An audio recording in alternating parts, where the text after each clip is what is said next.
Let's talk about what's happening if you've increased your protein intake to 30 grams per meal to help with your hormones and blood sugar balance, but now you're getting reflux, indigestion, bloating, heartburn, and stomach pain. Let's talk about it. Your body needs a healthy level of hydrochloric acid in your stomach to be able to break down the protein properly and prevent it from making its way further down the digestive tract undigested so that bacteria can start fermenting it and causing bloating and gas, and also so that it can avoid sitting in your stomach for too long, where you start getting issues with reflux, indigestion, and heartburn. So then you also need to ask, why does my body have low stomach acid? And that could come down to things like stress. It can come down to hormone imbalances as well, like high cortisol or slow thyroid function.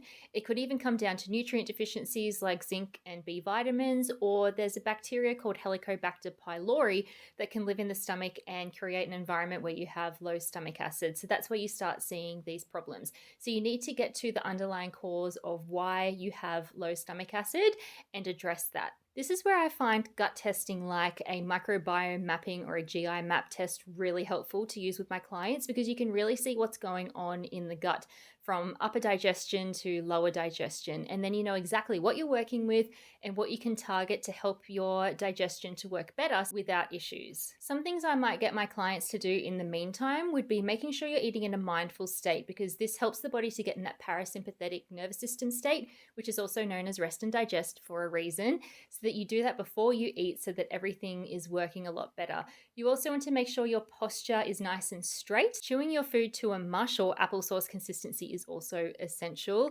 And I like to use things depending on the client and their health picture. Things like lemon water or apple cider vinegar in water before a meal, just to stimulate your digestion, because it's got that sour taste. So it can stimulate saliva output, which can also help with triggering the digestion to prepare for food as well. This issue is actually really, really common. I see it a lot. And that's why I help this with all of the women inside of Align, where we go through your gut health and helping to optimize all of that as well.